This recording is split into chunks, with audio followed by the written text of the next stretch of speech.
Picture yourself standing in the heart of Berlin on a chilly November evening in 1989. The air is thick with anticipation, a buzz that flows through crowds gathered near a concrete wall that has divided lives, families, and dreams for almost 3 decades. To understand the collapse of the Berlin Wall, what it meant, why it happened, and how it changed the world, you don't need to be a historian. Tonight, let's walk through this story simply, step by step, so you'll drift off to sleep knowing how one wall came to symbolize hope, freedom, and human connection. First, a little background. After World War II ended in 1945, Germany was ripped apart, literally and politically. The victorious Allies split the country into 4 zones, each controlled by the United States, Britain, France, or the Soviet Union. Berlin, the capital, sat deep inside the Soviet zone but was itself divided 4 ways. Soon, tensions between the Western Allies and the Soviet Union grew. The West wanted democracy and open markets. The Soviets wanted communism and control. This rivalry exploded into what we call the Cold War, a period of suspicion, competition, and sometimes fear, where both sides built up armies and weapons but rarely fought directly. By 1949, 2 Germanys existed: West Germany, backed by the Western Allies, and East Germany, controlled by the Soviets. West Berlin became a bustling, free city surrounded by communist East Germany. People living on the eastern side, facing shortages, censorship, and strict government rules, looked across to the west and saw opportunity, freedom, even hope. As the years passed, millions of East Germans fled to West Berlin, seeking a better life. The East German government, embarrassed and worried about losing its citizens, decided something drastic had to be done. On August 13, 1961, East German soldiers and workers began building a wall. Concrete slabs, barbed wire, watchtowers, right through Berlin. Overnight, families were split, neighborhoods were divided, and escape became nearly impossible.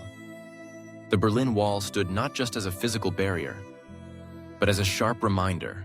Here was the Iron Curtain, separating communist East from democratic West. The message was clear: you cannot leave and you cannot come back. Life in Berlin changed. In the West, people went about their lives, shopping, working, traveling. In the East, people fell under strict surveillance. Travel was heavily restricted. Anyone caught trying to cross the wall risked arrest, or worse. Over the years, hundreds died trying to escape. Digging tunnels, swimming rivers, hiding in cars, even flying homemade hot air balloons. Yet the will to be free persisted. But walls aren't just made of concrete. They're built from fear, distrust, and control. And as the decades rolled on, cracks began to show. Not in the concrete, but in the system itself. Throughout the 1970s and 80s, the world was changing. Communism, once strong in Eastern Europe, was beginning to weaken. The Soviet Union, facing economic problems and pressure for reform, could no longer control its satellite nations with an iron fist. In Moscow, a new leader, Mikhail Gorbachev, rose to power in 1985, promising openness, glasnost, and restructuring, perestroika. These ideas spread like wildfire, inspiring hope and courage in people living under communist rule. In East Germany, frustration grew. The government promised progress, but everyday life was still restricted, and the economy was faltering. People were tired of living behind a wall, tired of being watched, tired of being told what to think. Small protests began to pop up, at first in churches and local squares.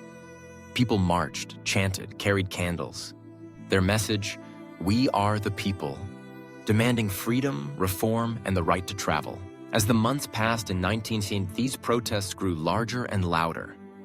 The East German government tried to hold on, offering little reforms but refusing to open the borders. But the pressure was too great. In neighboring countries like Hungary and Poland, governments were changing, borders were opening. East Germans began to flee through these new pathways, gathering at embassies and demanding to leave. The government scrambled, unsure of what to do. Then the night of November 9, 1989 arrived. It started with confusion. A government spokesperson, Günter Schabowski, announced at a press conference that East Germans could now travel freely to the West. When pressed by reporters about when this would take effect, he answered, immediately, without delay. The news spread almost instantly, not just across Berlin, but throughout the world. Crowds rushed to the wall, demanding passage. Border guards, unprepared and overwhelmed, let people through. Imagine standing there as thousands of Berliners, both east and west, stream across the checkpoints. Strangers embrace, families reunite, cheers erupt. People climb on top of the wall, celebrating, chipping away pieces as souvenirs.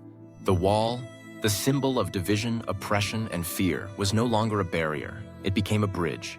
This moment wasn't just about Berlin or even Germany. It was about the power of human connection, the desire for freedom, and the courage to face change. The collapse of the Berlin Wall marked the beginning of the end for communist rule in Eastern Europe. Within months, other countries followed. Czechoslovakia, Romania, Bulgaria all saw revolutions, protests, and the rise of democracy. In 1990, Germany officially reunited, and the map of Europe itself was redrawn. But why did the wall come down? It's tempting to point to one event, one speech, or one person. In reality, it was a combination of factors: political change, economic troubles, new ideas, and, most importantly, ordinary people standing up and saying, "Enough." They risked their safety, their jobs, sometimes their lives, to demand something better. The wall didn't collapse because it was weak. It collapsed because the spirit of those it tried to contain was stronger. Think about what this teaches us. At its heart, the story of the Berlin Wall is a lesson in subtle social skills. The power of collective action, the influence of hope, the importance of human connection. When people feel trapped, isolated, or powerless, they look for ways to connect, to belong, to be free. Sometimes, the smallest action, a candle in a protest, a whispered conversation in a church, a determined step across a border, can lead to the greatest change. Let's pause and imagine a conversation in a crowded Berlin apartment in 1989. Two friends sit by a window, watching the world outside, feeling anxious yet hopeful. One says quietly, "Do you think we'll ever be free?" The other replies, "We have to believe it. If we all stand together, maybe we can change things." That belief, multiplied across thousands and then millions, became unstoppable. The fall of the Berlin Wall also teaches us about influence and confidence. For years, the government relied on fear to keep people quiet, to stop them from dreaming. But confidence is contagious. When just a few people dared to speak out, others followed. This is the mirror technique in action. Seeing someone else act gives us permission to do the same. Suddenly, the impossible seems possible. And don't forget the yes ladder. Each small victory built momentum. A tiny protest led to a bigger march. A new reform led to wider demands. Each yes made it easier to say yes to the next step, until the final leap, opening the wall, became inevitable. Social change often works this way. Small actions build trust, create unity, and eventually tip the balance. Notice also the power of saying because.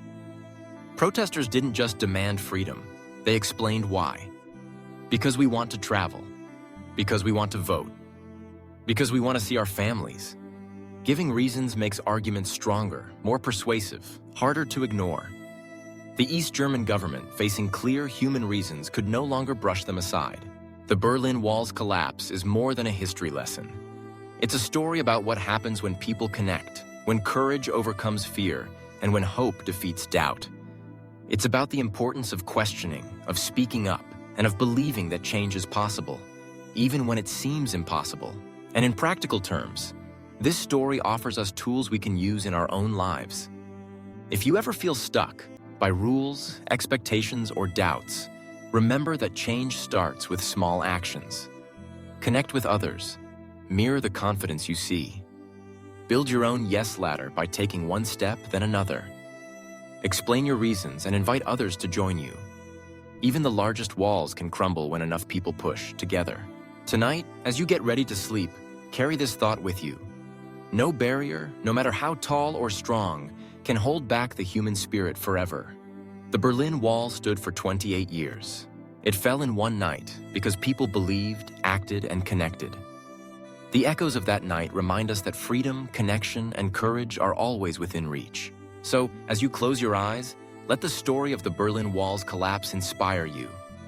Imagine those first footsteps across the border, the tears of joy, the laughter echoing through the cold Berlin air. Picture the faces of people who dared to hope, who refused to give up, who changed history not just for themselves, but for millions. If you ever need courage, remember this. Walls may divide us, but hope unites us. When we dream together, act together, and believe together, we can shape our world, for ourselves and for everyone who comes after.